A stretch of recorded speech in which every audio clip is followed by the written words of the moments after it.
Crimeroom is designed for mature audiences and is unsuitable for young or sensitive listeners. Discretion is strongly advised.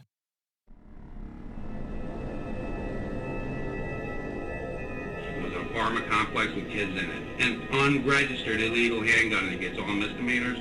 That's what I wanted to do to her face. Right up with a fucking knife. She took my kids away from me, everything I fucking have. Today I get a fucking call from my lawyer saying they're coming with a warrant for my arrest for missing 2 child support payments. I stayed away. I haven't seen my kids in 8 months. It's fucking Christmas. I am the fucking devil.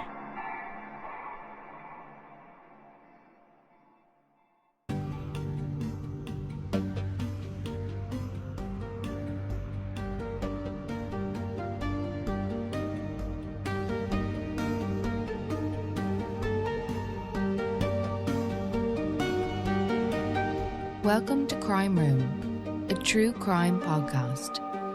I'm the speaker, and my name is X. It doesn't matter who I am, it only matters what they did. Join us. Enter the room.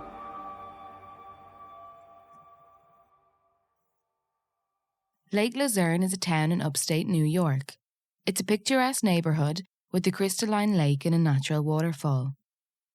Located in the foothills of the Adirondack Mountains, it's a stunningly beautiful area surrounded by plenty of water, woodlands and beaches, which has always been an attractive spot for New Yorkers who want to escape city life in the summer.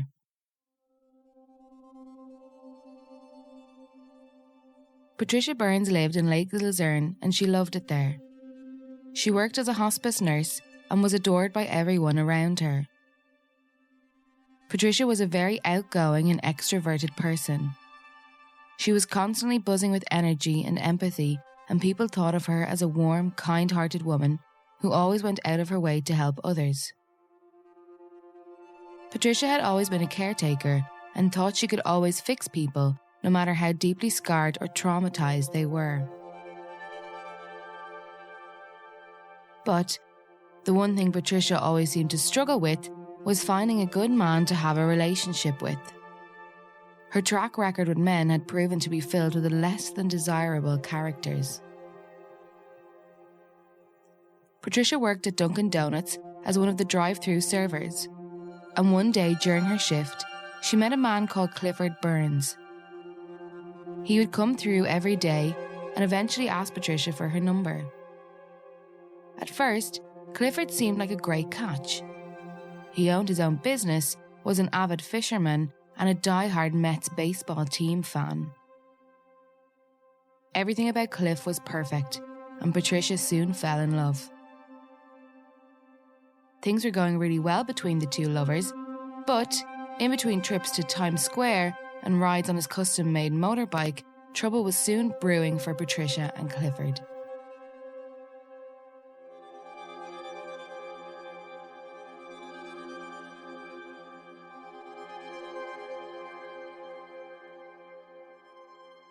Once they got married, Clifford's personality changed completely and he began to act violently towards Patricia.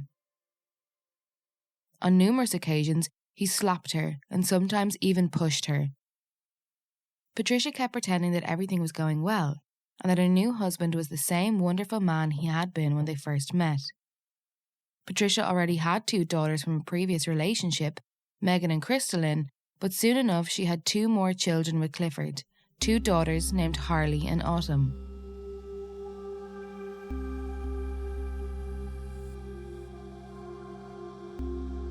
In an interview, Harley Burns talked about her dad and said her childhood was both good and bad because they were fortunate enough to have amazing Christmases together and nice family vacations, but other times she quickly became aware that their family was not normal and was unlike other families. Patricia believed that Clifford's violent personality came from a troubled childhood. His own mother had suffered abuse from his father, and so she stayed in the marriage for the sake of the children. At one point, it became so bad that Clifford's father actually shot his mother in the arm, but she survived. Patricia believed that Clifford was traumatized from these horrible events and that they had such a profound effect on him, and he constantly made excuses for his behaviour. Sadly, it seemed Clifford Burns progressed from watching domestic violence as a child to reenacting it as an adult. He would beat Patricia while standing on top of her body as the couple's young children would watch from a corner, utterly terrified and helpless. Cliff became increasingly possessed with pure rage.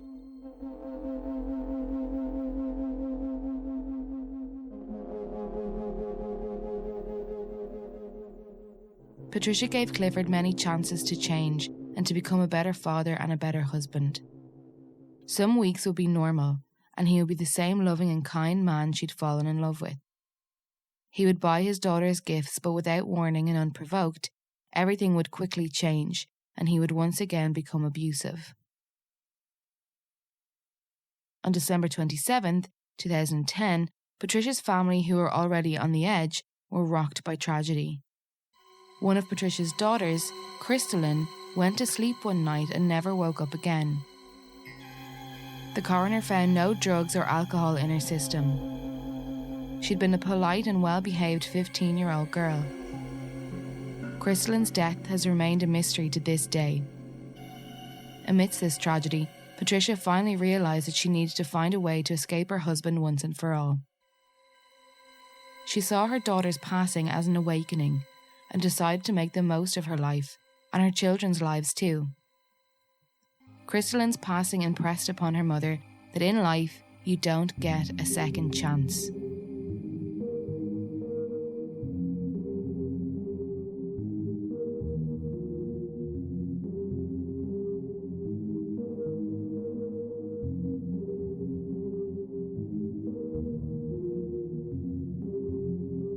Patricia told Cliff she wanted a divorce and moved into an apartment above a hardware store in Lake Luzerne.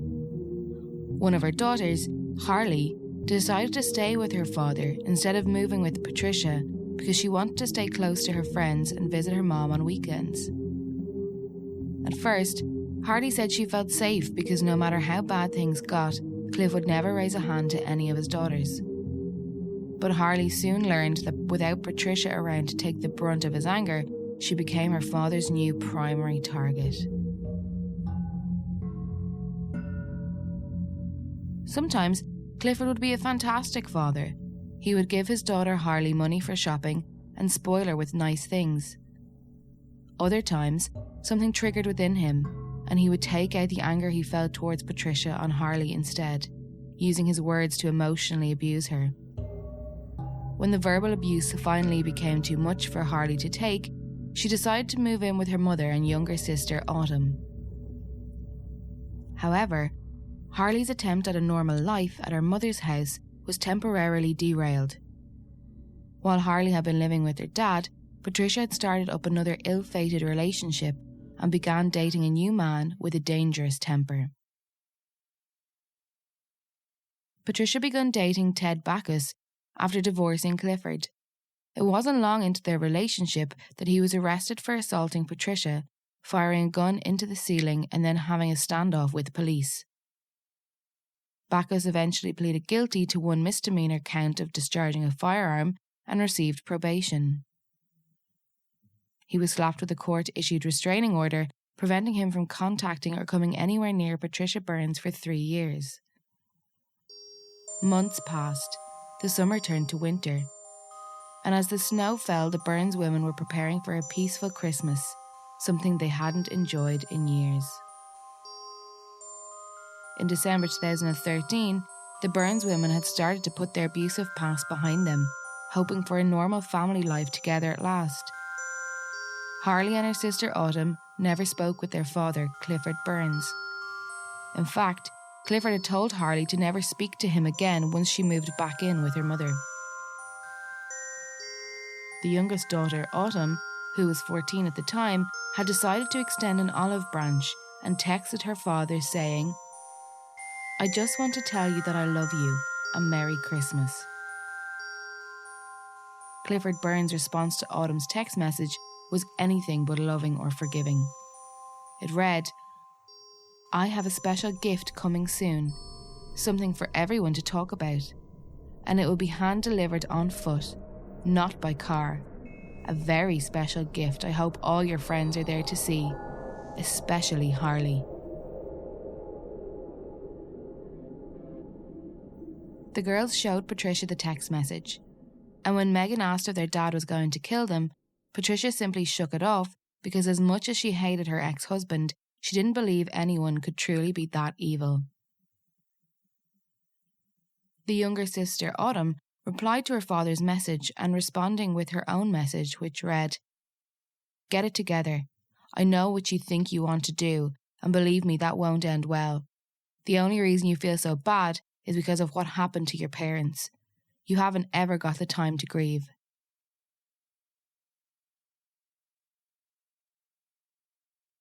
Two days passed, and the Burns women didn't hear anything else from Clifford Burns.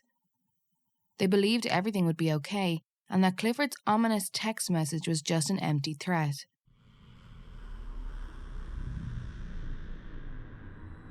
On the evening of December 24th, 2014, Harley left the small apartment to do a bit of last-minute Christmas shopping with some friends. Patricia was in the kitchen preparing Christmas dinner when suddenly a masked invader was standing at their door. He knocked, and the door swung open. Terrified, Patricia immediately backed into the wall, and suddenly the attacker pushed Patricia up against it. Patricia's daughter Megan, who was in the apartment with her mother and sister Autumn, was able to wrestle the mask off the attacker during the assault. It was Patricia Burns' worst nightmare, her ex-husband Clifford Burns. In a state of panic, Autumn called 911 while screaming hysterically. She told him that her mother was bleeding out on the floor because her dad had stabbed her in the stomach. While on the floor to the dispatcher, Cliff became blind with rage and armed with a giant hunting knife, he continued his assault, this time aimed at his two daughters. He managed to cut Megan while she was trying to desperately help Patricia. Megan ran outside to get help while Autumn was on the phone, with her father still inside the apartment building.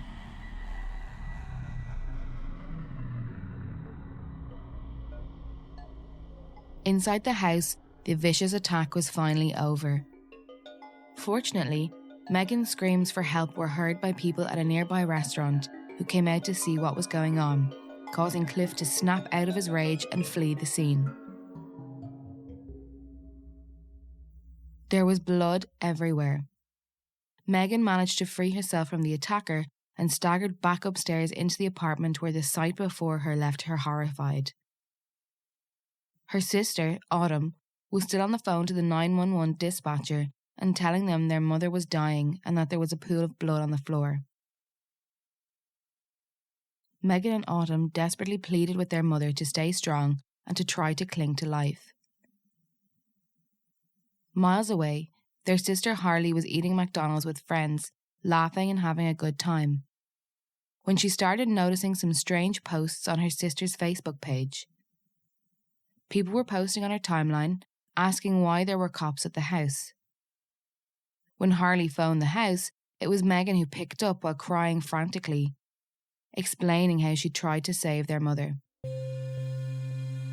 Harley rushed to Glens Falls Hospital, still not knowing just how bad things really were. When she met her sister Autumn, she saw that Autumn was covered in blood. The doctors were feverishly working on Megan's badly slashed arm. The wound was so deep it reached the bone, narrowly missing an artery. But for their mother Patricia, there wasn't anything they could do. It was too late. Her multiple chest wounds were too severe. Despite all their efforts and with 911 on the scene, Patricia Burns was dead.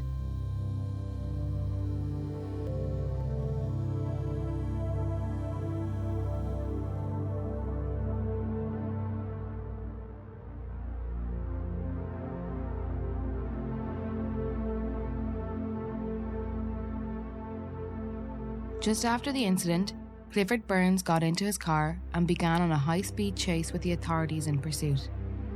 On Christmas Eve, Cliff led the police right to a parking lot at the Warren County Sheriff's Office in Lake George, New York. The Warren County Undersheriff, Sean Lamoureux, had just been called into duty when he met Clifford Burns there. Clifford took off his camouflage jacket and calmly waited to be arrested. Under-Sheriff Lamoureux said that Clifford had been very calm and cooperative as they brought him in for questioning. Clifford Burns wanted to talk to somebody he could trust, and he thought Lamoureux was just the guy. The police interrogated Clifford for 5 whole hours. During this time, his personality kept changing. Sometimes he would be calm, saying that he just wanted to see his babies at Christmas. The next moment, he would become overtly aggressive again. He seemed to be riding an emotional roller coaster. I haven't eaten in 2 days. I feel like I'm tripping on drugs right now. I'm so stressed out. I try to tell people to help me and nobody helped me. I spent thousands on my fucking lawyer. He don't help. He called me up today. Said there's the lady from the support group. She just goes, put a one on for your birthday on Christmas Eve. What the fuck? Is there any heart? Has anybody got anything? I fucking can't take it no more. I just want to see my kids. That's all I'm asking for. Who was at the house tonight when you got I don't know.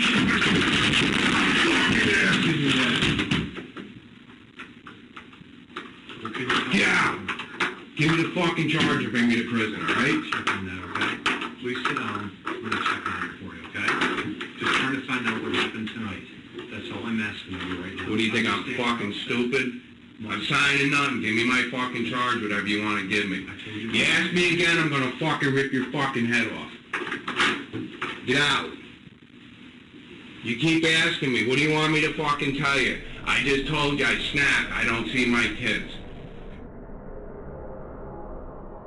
During the interview, Burns started pointing the finger at the system. He blamed the lack of government support towards his kids and then continued to blame the government for not letting him see the children after his abusive behaviour.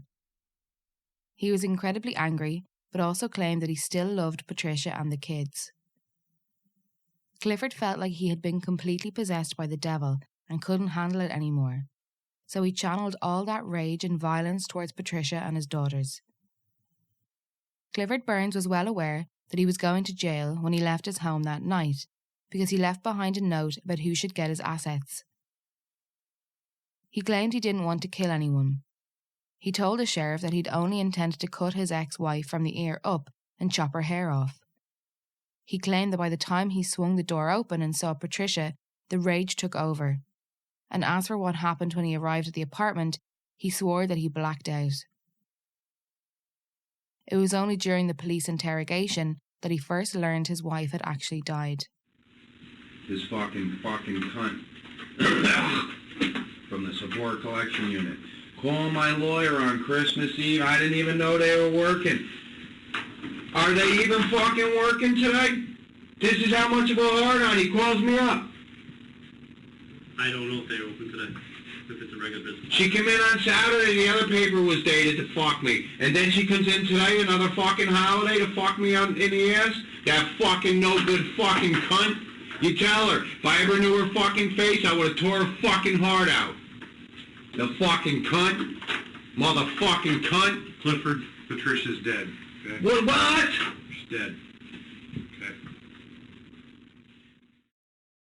The majority of Clifford's fury was not pointed at Patricia, but rather her ex, Ted Backus. Clifford was angry because Ted had beaten Patricia up, so badly that she had ended up in hospital.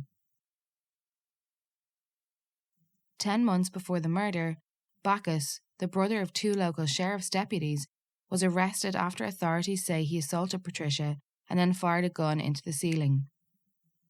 He eventually pleaded guilty to 1 misdemeanor gun charge, receiving probation, and was ordered to stay away from Patricia Burns. Clifford Burns was convinced Ted Backus got special treatment. During his interrogation, Burns found out the detective he'd talked to worked on Ted Backus's case as well, a fact that enraged him further. During the trial against Clifford, his attorney, Garfield Raymond, argued for his client's right to withdraw the guilty plea he had originally agreed to.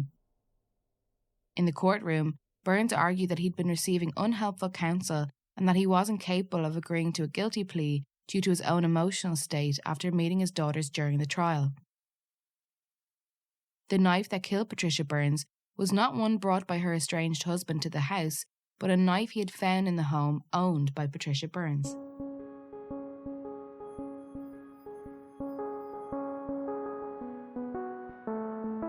Clifford was charged with second-degree murder. His motive was anger and control. His daughters, Harley and Autumn, got one more chance to confront their father about his unforgivable actions during the court trial, where they asked why on earth he did what he did. Riddled with guilt, Clifford Burns accepted a plea deal, although he would later try to go back on that agreement, saying his daughters coerced him into signing it.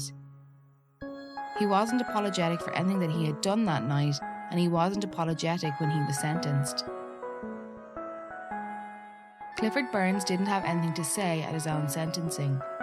He simply sat there and cried as the judge sentenced him to 23 years to life in prison.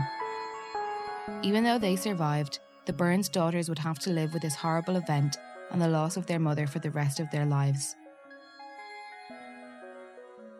Harley Burns stated she would always have special loving memories of her father and the rare times during her childhood when things were good, but she would never be able to forgive him because the only thing she saw whenever she looked at him was the eyes of a monster that had ruined her life and left her with scars that could never truly be healed.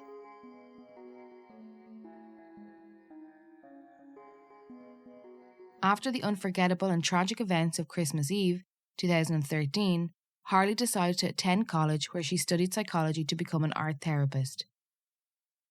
Her sister Megan still carries her scar as a reminder of that fateful night when she desperately tried to save her mother from the man who was supposed to love them and always support them no matter what.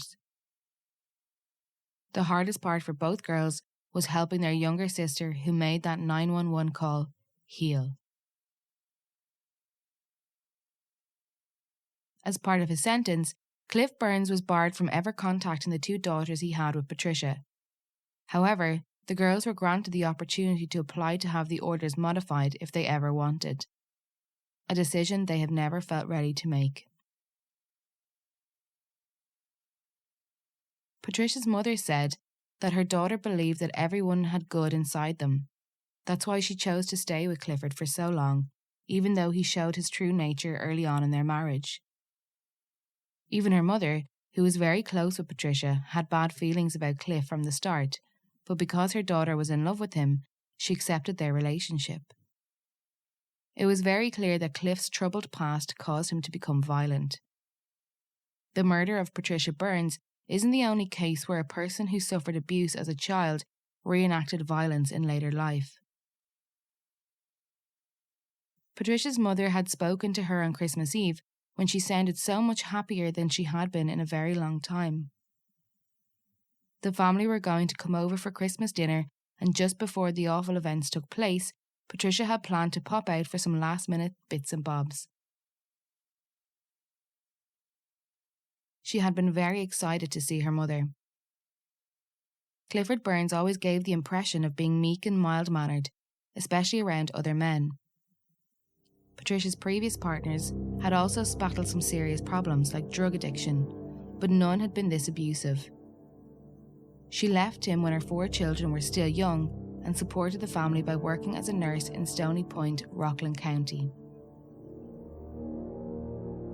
Recently, in August 2018, Chris Watts murdered his pregnant wife Shannon Watts and their 2 young daughters in their home in Frederick, Colorado. Chris had also been consumed by rage. Chris Watts confessed to strangling his wife and to disposing of the 3 bodies. Similar to Clifford Burns, Chris Watts had a troubled childhood, and it's been proven by psychologists that children who suffer abuse when they are young have the propensity to become abusers themselves later in life.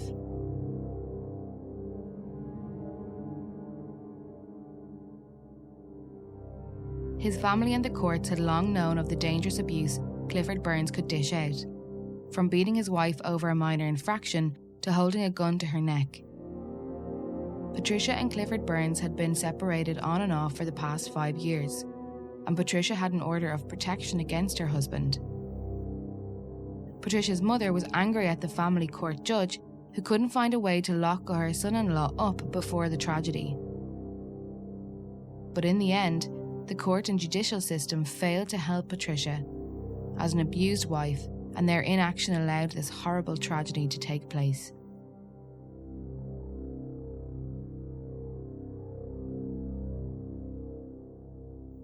Once a child becomes an adult, symptoms of PTSD can become more subtle as he or she learns how to cope with this in day-to-day life. The symptoms of PTSD can be quite general and can mimic other orders like depression, anxiety, hypervigilance, problems with alcohol and drugs, sleep issues and eating disorders, to name just a few. Many sufferers of this disorder have problems in their relationships and trusting another person again. Some even end up in abusive relationships and find themselves reenacting the past in a continuous cycle of abuse. Unfortunately for Patricia, Clifford's childhood trauma was something he always carried with him and eventually would transfer onto her and reenact.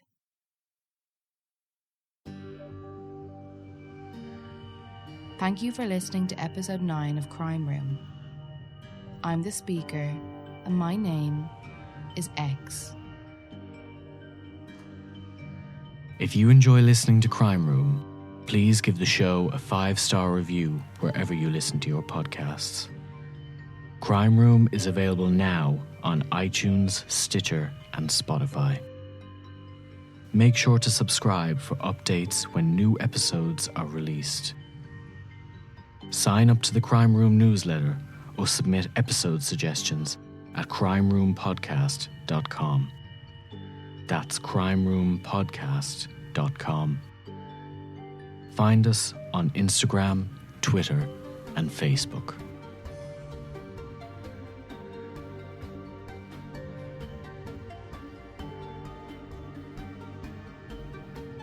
Crimeroom is narrated by X. Additional voicing by Matthew O'Reilly Kavanagh. This episode was written by Jasmine Isaacson. Produced by Rachel McDermott. Mixed and scored by Andrew Lynn. The Crimeroom theme song is by Sarah Sherlock.